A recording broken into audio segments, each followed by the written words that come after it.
So this sir has already explained the connections. So based on those connections, we are going to start the motor.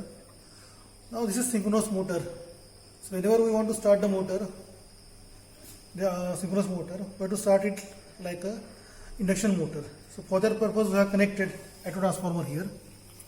So slowly we are going to increase the voltage using this auto transformer starter. And after that, after applying certain voltage around 160 volt, 180 volt, 200 volt, we are going to switch on the DC supply. And after switching on this DC supply, we will try to bring this motor into synchronism. So now after starting the motor, we need to check the two conditions. The first is whether your motor is running clockwise or anti-clockwise. If the motor is running in the clockwise direction, we need to interchange the connection of R and Y phase. So it means that we are changing the phase sequence. If it is running clockwise direction, then it is okay, no issue. And the second thing is we need to check the power consumed by W1 and W2. Now here this is a three-phase motor. So this is the two wattmeter method for measurement of the power in three-phase circuit. So here we are going to check whether any of the wattmeter is deflecting in the negative direction. If the wattmeter is deflecting in the negative direction, we need to interchange the connection of current coil to the wattmeter or pressure coil. Choice will be yours, no issue.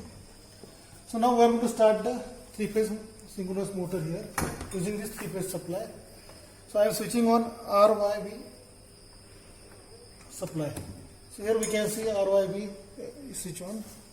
So now I am applying the voltage here using this auto transformer starter, and we can check whether voltage is applying or not, getting applied or not. Check this voltmeter here. We can see here as I am moving this auto transformer dimmer. So here voltage is applied. So now first check the direction of the motor here. Now this motor is running in the clockwise direction. From this disc we can observe. Okay. So it means that the phase sequence is correct. No need to interchange the R and Y or Y and the phase sequence connections. The next thing is we are going to do now we are going to switch on the DC supply first. So right now I have adjusted here to 160 volt. And I have switched on the DC supply.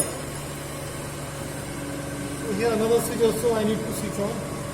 So here we can see that DC supply, DC voltage is applied and current is flowing through this rheostat. Now current is around 0.3 ampere. So now the fluctuation in the ammeter here, this ammeter is connected in the R phase. It indicates that the motor is not in a synchronism. Here we can check whether motor is in synchronism or not. Just check here, we can observe the sectors are rotating here. So now when the motor will be in synchronism, we will observe the all sectors will be steady here. So for that purpose, I am going to increase the voltage.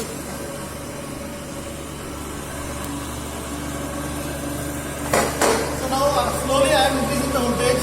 Let's check here. The sectors are going to be steady. So it means that now the motor is in synchronism.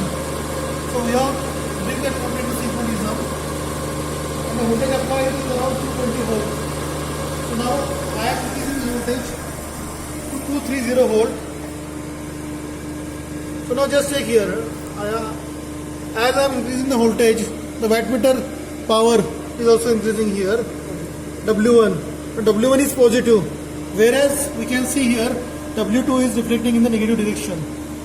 So it means that this is the negative reading. So for this, so it means that we need to interchange the connection of current coil of this wattmeter or the pressure coil of the wattmeter. So in the next part of this experiment, first we have to interchange the connections and then we will conduct the next part. So this is now I think around minus 40. The same value we can tally after interchanging the connections. So now, okay.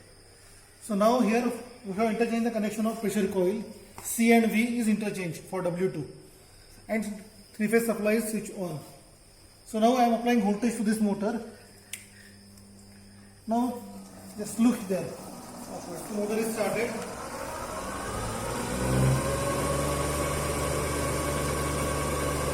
Now second job is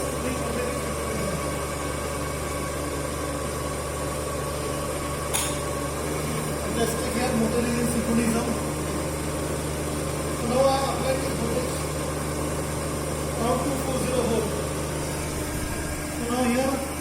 have adjusted voltage to 240 volt, and this voltage will remain constant throughout the experiment. 240 volt. Okay. So now W1 is positive. W2 is also deflecting in the positive direction. Though it is deflecting in the positive direction, it is negative. So we are going to mark W2 as a negative reading. This is the line current flowing from the R phase of the synchronous motor. It is around 2.6 ampere.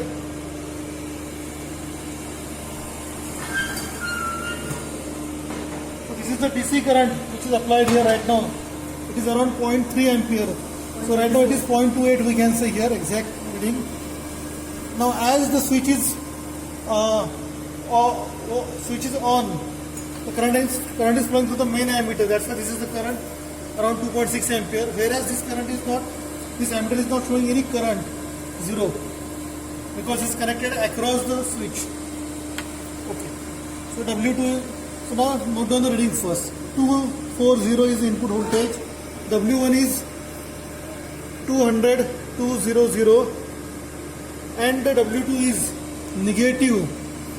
Now this is the 50 and then 60, 70. We can take here minus 75. So minus 75 is the negative power, and the field current is around 0.28 ampere. Okay. So now the next is to increase the field excitation. So by using this bigger rheostat, I am going to change the field current. So next value I am going to take around 0.3. So now it is 0.3, and we can note down the same readings. So for 0.2, voltage is 240 volt, current is 0.3, W1 is 195, we can write here, and W2 is minus 70, voltage is same 240, and IA is 2.5 ampere, 2.5. Okay. The next reading, instead of 0.1 ampere, now we are going to change the field current. So the next current is 0.4 ampere.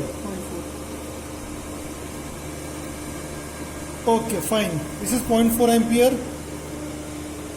Now here we can see the power will decrease here in W2. It is not decreasing. In negative value decreasing means it is increasing. So W2 is 5, we can say 5, minus 5.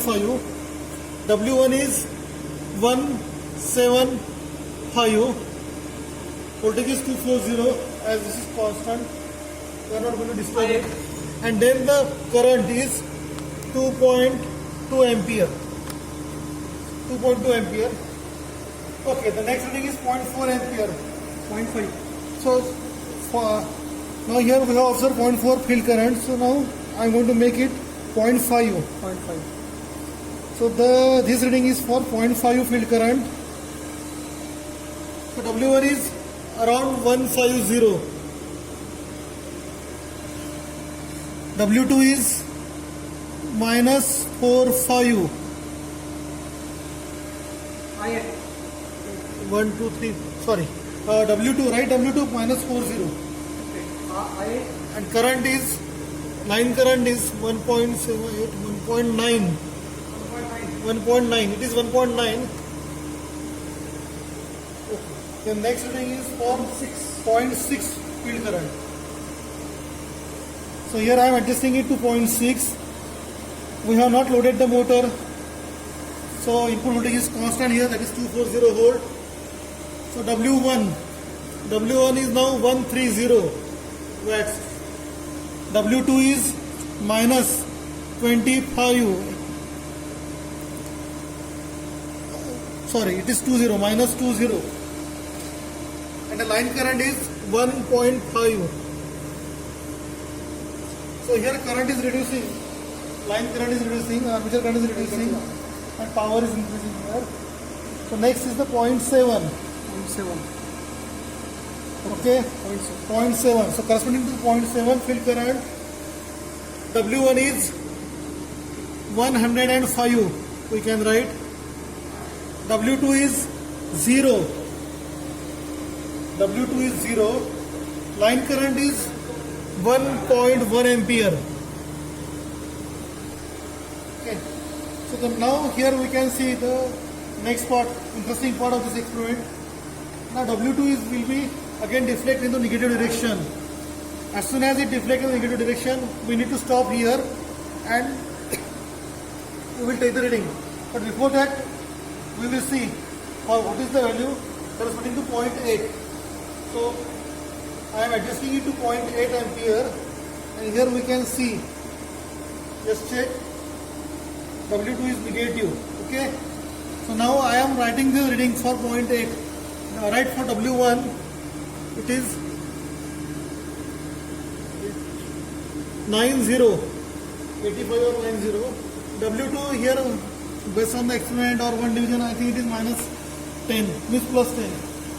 So here we will check, we will verify this reading.